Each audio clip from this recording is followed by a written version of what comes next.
ভূতের ঠিকানা।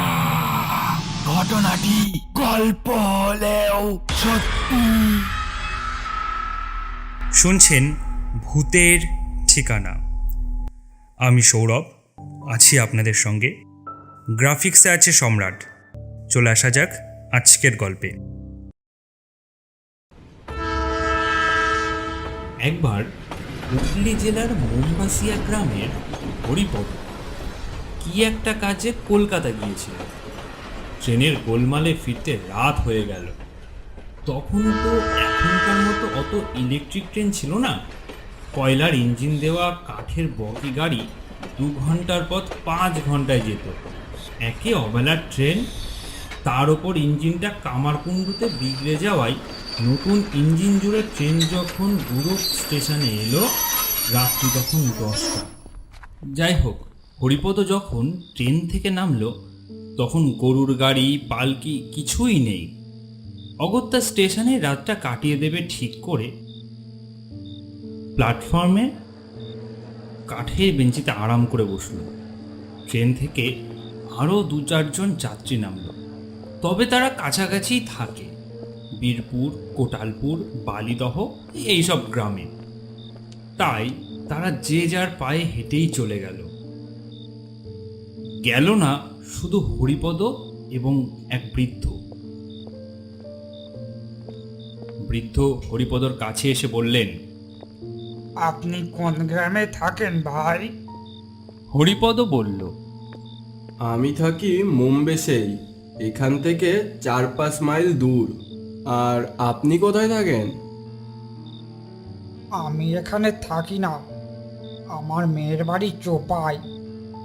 সেখানেই যাব বলে এসেছিলাম, কিন্তু কপালের ফের। চোপা নাম শুনেই উৎসুক হয়ে হরিপদ বলল, চোপা? ও তো আমার পাশের গ্রাম। ও গ্রামে আপনার মেয়ের বাড়ি? আচ্ছা, আপনার জামাইয়ের নাম কি বলেন তো? তুমি কি চিনবে? আমার জামাইয়ের নাম হলো লালমোহন দাস। লালমোহনকে চিনবো না? ওর বিয়েতে বউ হাতে দমভর খেয়েছিলাম মশাই। লালমোহনের শ্বশুর যখন, তখন মশাই আমার সঙ্গেই যাবেন। কিন্তু মুশকিল হলো, এই রাতে আরও 2-1 জন সঙ্গী থাকলে ভালো হতো। মাত্র 2 জনে কি করে যাওয়া যায়? তাহলে কি সারা রাত এখানেই পড়ে থাকতে হবে? তাছাড়া, তা আপনি তো বুড়ো মানুষ, একা একা এলেন যখন, সকালের গাড়িতে কেন এলেন না? আমার আজকে আসার কোনো ঠিকই ছিল না। অনেকদিন মেয়েটাকে দেখিনি তো, তাই মেয়েটার জন্য মনটা কেমন ছটপট ছটপট করছিল। সেই জন্যই হঠাৎই বেরিয়ে পড়লেন কি, তাই তো? হ্যাঁ, ঠিকই ধরেছো ভাইয়া। তাহলে চলো না, একটু সাহস করে এগোনো যাক। সাহস করে না হয় এগোলাম, কিন্তু আপনি অতটা পথ হেঁটে যেতে পারবেন তো? আহা, কি যে বলো! জানো না, মরা হাতি লাখ টাকা। 20-25 মন ঘি খাওয়া হাড় আমার। তবে হাটাকে আমি ভয় করি না, কিন্তু অন্য কিছুর ভয় করি। তাই একা হেঁটে যেতে সাহস হচ্ছে না। ওই একই কারণেই আমি তো যেতে চাইছি না। তবে অন্য কিছু বলতে আপনি ঠিক কি বলতে চাইছেন তা তো জানি না। চোর ডাকাতের ভয়টাই আমার কাছে অনেক বড়, কেননা ভূতের চেয়ে মানুষ আরো বেশি ভয়ঙ্কর। সে কি রে খোকা, তুমি শুধু মানুষকেই ভয় করো, ভূতকে ভয় করো না? ভালো ভালো, ভূতের ভয় না করাটাই ভালো। আমি কিন্তু ভূতের ভয়ে একা একা যেতে সাহস করছি না। ওরা যখন এইভাবে কথা বলছিল তেমন সময় হঠাৎ দূরের একটা চালা ঘরে টিমটিম করে একটা আলো জ্বলতে দেখা গেল। বৃদ্ধকে সঙ্গে নিয়ে হরিপদ দোকানের দিকে এগিয়ে চলল, কিন্তু বিধি বাম, গিয়ে দেখল দোকানের ছেলেটি সব কিছু গুছিয়ে গাছিয়ে চলে যাওয়ার জন্য দোকানের ঝাঁপ বন্ধ করছে। হরিপদ বলল, আচ্ছা, মুশকিল তো, সারা রাত পড়ে থাকতে হবে এখানে, অথচ একটুও চা পাওয়া যাবে না। শোনো ভাই, যা আছে কপালে, হাঁটতে তো শুরু করি। হাঁটতে আমি পিছপা নই, তবে আপনি তো জানেন না এখানকার ব্যাপার স্যাপার। ওই ঘেয়ারপুল জায়গাটা ভালো নয়। এখানকার নামকরা ঠ্যাঙারেরা ওখানে আড্ডা দেয়। হোক, কথা না বলে চলো চুপি চুপি হাঁটা শুরু করি। আচ্ছা, চলুন তবে। আর কোনো রকম কথাবার্তা না বলে সেই অন্ধকারে নিঃশব্দে বৃদ্ধকে নিয়ে হাঁটা শুরু করলো হরিপদ। বৃদ্ধ সত্যি হাঁটতে পারেন, এত বয়সেও বেশ শক্ত সমর্থ কর্মঠ। হাঁটতে যেন একটুও ক্লান্তি নেই। মাঝে মাঝে হাঁটাতে তিনি হরিপদকেও ছাড়িয়ে যান। এইভাবে হেঁটে হেঁটে কত পথ গেছেন দুজনে তার খেয়াল নেই। হঠাৎ স্টেশনের দিক থেকে একটি মোটরের জোরালো আলো ওদের গায়ে এসে পড়ল। ওরা দুজনেই পথ ছেড়ে সরে দাঁড়ালো রাস্তার পাশে। দেখা গেল একটা হুট খোলা মোটর গাড়ি হর্ন বাজিয়ে তীর বেগে ছুটে এসছে ওদের দিকে। গাড়িটা কি কোনো মতে থামানো যায় না? দেখো তো, চেষ্টা করো তো একটু। না, দিনকাল খারাপ তো, ইচ্ছে থাকলেও কেউ ভয়ে গাড়ি থামাবে না। কার মনে কি আছে কে জানে। বলতে বলতেই মোটরটা সজোরে এসে ব্রেক কষলো ওদের সামনে। প্রচণ্ড একটা ঝাঁকানি খেয়ে থেমে গেল গাড়িটা। গাড়ির ড্রাইভার ব্রেক কষেই ওদের দুজনের দিকে বড় বড় চোখ করে অবাক বিস্ময়ে চেয়ে রইল। গাড়ির পেছন দিকে সিটে বেশ জাদ্রেল চেহারার এক ভদ্রলোক বসেছিলেন। ওদের দেখে একটু গম্ভীর গলায় জিজ্ঞাসা করলেন, কে আপনারা? আজ্ঞে, আমরা কোনো মন্দ লোক নই, নিরীহ পথচারী। ট্রেনের গোলমালের জন্য ফিরতে রাত হয়ে গেছে, তাই হেঁটে হেঁটে বাড়ি ফিরছি। কোন গ্রামে যাবেন আপনারা? আমি যাব মুম্বাসায়, উনি যাবেন চোপাই। তাহলে আপনারা আমার গাড়িতে উঠে আসতে পারেন। আমি যাব মাহিন্দার, আপনার গ্রাম ছাড়িয়ে জৌগ্রামের দিকে। হরিপদ এবং বৃদ্ধ দুজনেই ভদ্রলোককে ধন্যবাদ জানিয়ে গাড়িতে উঠল। ভদ্রলোকের চেহারায় আভিজাত্য আছে, দেখে বেশ গণ্যমান্য ব্যক্তি বলেই মনে হয়। হরিপদ বলল, আপনি কি মাহিন্দারে থাকেন? আমি কিন্তু এর আগে দেখিনি আপনাকে। আমি এখানকার লোকই নই, তা আপনি দেখবেন কি করে আমাকে? আমি থাকি চুচুড়াতে। একজন মরণাপন্ন রোগীর কল পেয়ে তাকে দেখতে যাচ্ছি।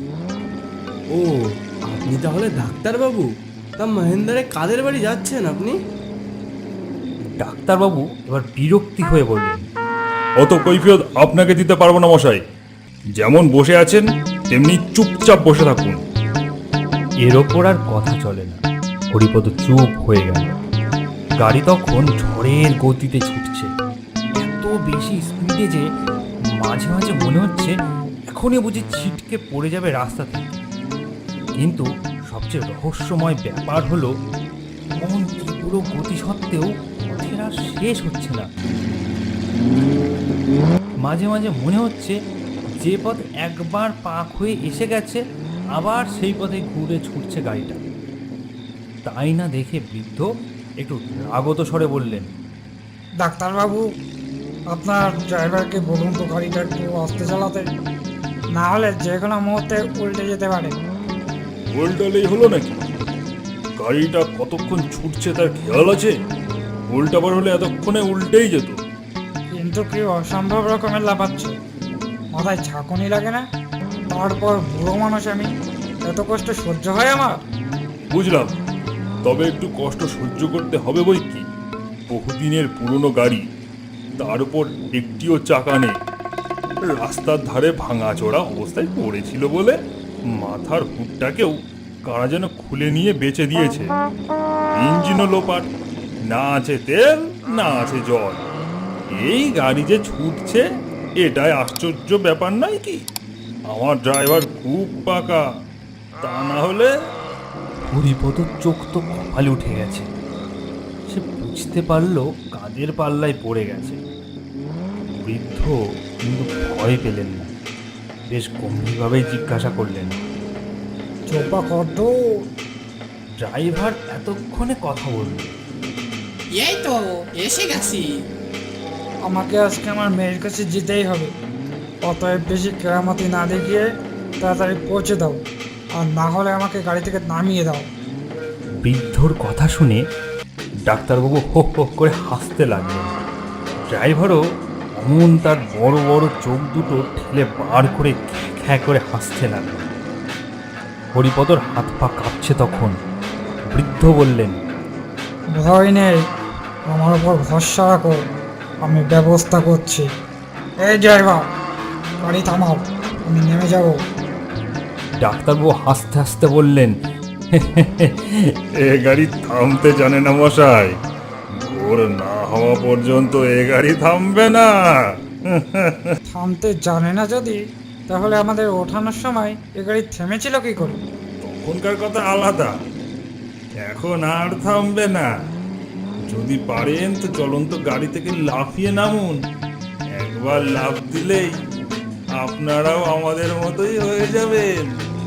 আপনাদের মতো মানে? হ্যাঁ, দেখুন, একবার ভালো করে তাকিয়ে দেখুন। আমরা কিন্তু এখন আর আগের মতো নেই। সত্যিই তো, ওরা আর আগের মতো নেই। হরিপদ তাকিয়ে দেখল ডাক্তারবাবু এবং ড্রাইভারের আসনে দুটো আস্ত কঙ্কাল বসে আছে। সেই দৃশ্য দেখে বৃদ্ধ তো ভর জেগে রেগে গেলেন খুব। বললেন, তবে রে বাজি নচ্ছারগুলো, আমিও খেল দেখাচ্ছি, দাঁড়া এবার। আজ সকালে ভাত খাওয়ার সময় মাছের কাঁটা আটকে মরে গেছে আমি।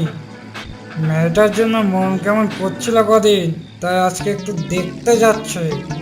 ভেবেছিলাম আজ প্রথম দিনটা একটু ভালো হয়ে থাকবো, এসব কিচ্ছু করব না। তা কিছুতেই ঠিক থাকতে দিলি না তোরা, নিজ মূর্তি ধরিয়েই ছাড়লি। এবার দেখ তাহলে আমার দৌড়টা। আমি যদি সত্যি সত্যি মরে ভূত হয়ে থাকি, তাহলে আমি এ গাড়ি থামাবই। বলে বড় বড় দুটো হাত বার করে একটা বট গাছের ডাল শক্ত করে ধরে ফেললেন বৃদ্ধ, আর অসম্ভব রকমের লম্বা ঠ্যাং দিয়ে চিপে ধরলেন স্টিয়ারিং শুদ্ধ ড্রাইভারকে। অতএব গাড়িটা প্রচণ্ড গতিবেগে থাকা সত্ত্বেও বেকায়দায় পড়ে আটকে গেল। বৃদ্ধ ওই অবস্থাতেই চেঁচাতে লাগলেন, মামো, আমার সিদ্ধি, হরিপদ, গাড়ি থেকে নেমে পড়ো। আমি বেশিক্ষণ গাড়িটাকে এভাবে ধরে রাখতে পারবো না। কিন্তু লক্ষ্মী ভাইটি আমার, দয়া করে এই দুঃসংবাদটা আমার মেয়ের বাড়িতে বলে দিও। জানাজানি যখন হয়েই গেল, তবে ওখানে যাওয়া আমার আর উচিত হবে না। হরিপদ তখন এক লাফে গাড়ি থেকে নেমে গেল। হরিপদ নেমে যেতেই বৃদ্ধ গাছের ডাল ছেড়ে দিলেন। আটকে থাকা গাড়িটা মুখ টিপে হু শব্দে ছুটে চলল। হরিপদ অবাক বিস্ময় চেয়ে দেখল ও সেই অন্ধকারে মাঠের ওপর দিয়ে এমন একটা গাড়ি ছুটে চলেছে যে গাড়ির একটিও চাকা নেই। যাই হোক, হরিপদ সে রাতে চোপায় ওর বন্ধু লালমোহনের বাড়িতে দুঃসংবাদটা পৌঁছে দিয়ে বোম্বে সেই নিজ গ্রামে ফিরে এসেছিল। ভাগ্য ভালো যে গাড়িটা চোপার মোড়েই থেমেছিল, না হলে যে কি হতো কে জানে।